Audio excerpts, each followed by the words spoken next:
আজকাল কাউকেই কোনো কিচ্ছু বলা যায় না, যতটা পারা যায় মুখে একেবারে কষ্টে মারে টারে একেবারে আটকায় দিয়ে চুপচাপ থাকাটাই একেবারে বেটার।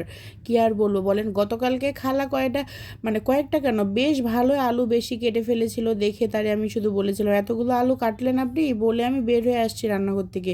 ওয়াল আজকে দেখেন তার পানিশমেন্ট আমারে কি দিচ্ছে।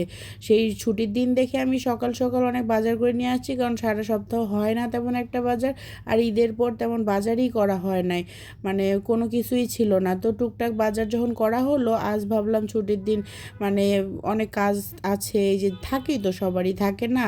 তো এই যে দেখেন কি একটা অবস্থা করে রাখলো আমার। তা এই সকালে বাজার করে আসছি, আসার পর তার মেয়ে আবার মানে বুয়ার মানে কি বলবো খালারই আর কি, যাই হোক আমার আবার ওই বুয়া কথাটা আসে না। তো এই খালারই মেয়ে ফোন দিয়ে বলে মা আজকে আসবে না। কেন আসবে না, কোনো কারণ নেই। কি আর করার, নিজের কাজ তো নিজে করতেই হবে। মাঝে মধ্যে মনে হয় কেন যে আমি রাখি, কিন্তু বিশ্বাস করেন আমি নিজের কাজ না নিজে অনেকটা করি। আমার অনেক ভালো লাগে নিজের কাজ নিজে করতে, কিন্তু তিনটা বাচ্চা সব ছোট ছোট, তার উপরে পেজে একটু সময় মানে দিতে হয়, সব কিছু মিলে মানে এত কাজ করা যায় না, হয় না আসলে, মানে সম্ভব হয় না। তারপরও অনেকটা করতে হয়, তার উপর যদি ছুটির দিন এভাবে টুকটাক বাজার যখন করতে হয়, সেই দিন যদি ওরা এই কাজটা করে, মাথা তো একেবারে আগুন হয়ে যায়। কি বলবো, কিছু বলারও নেই করারও নেই।